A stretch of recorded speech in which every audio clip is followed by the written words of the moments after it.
রাধে রাধে বন্ধুরা, চলে এলাম আমারও একটা মিনি ব্লগ নিয়ে। আজ কিন্তু দিদির ডাক্তার দেখানো ছিল আমাদের ব্যারাকপুরেই। সুরক্ষাতে ওর কিছু টেস্ট ছিল, সেইগুলো করানোর জন্যই চলে এসেছিলাম। তো আসবো করে প্রায় মাস কয়েক ধরেই আর হয়ে উঠছে না, যেহেতু ও আমার কাছে এসছে, তো সেই কারণে করতেই হবে। তো আমাদের যে উদ্দেশ্য আমরা এসেছিলাম সেই টেস্টগুলো কিন্তু হয়ে গেছে। আমার ফোনে মেসেজ যাবে, রওনা দিচ্ছি।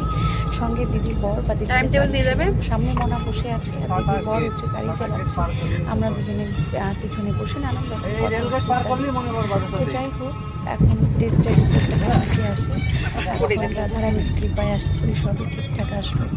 তো একটু টেনশনও হচ্ছিল, আবার ভাবছি না টেস্টটাও প্রয়োজন, কারণ টেস্ট না পেলে যে ট্রিটমেন্টটা আমরা চালু করতে পারবো।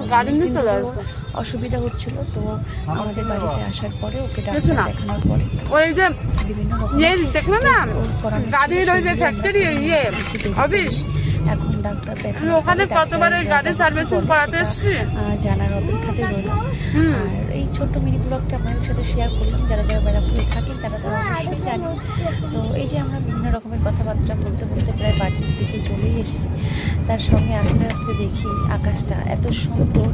আকাশটা যখনই দেখতে পাচ্ছি তখন আমার মনে হচ্ছে না, মা চলে এসেছি। কারণ এই সময়টা আপনারা আকাশ বাতাস পুরো অন্যরকম একটা অনুভূতি আমার মনে হয়।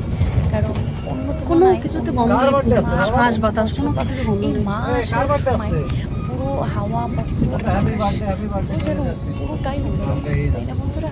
তো যাই হোক, বাড়িতে প্রায় চলেই এসেছি। তোমরা সবাই ভালো থেকো, সুস্থ থেকো। আর আমার মিনি ব্লগটা কেমন লাগলো তোমাদেরকে অবশ্যই জানাতে ভুলো না। পাশে থেকো, সবাই পাশে থেকো, তোমাদের সাপোর্ট ও ভালোবাসা প্রয়োজন।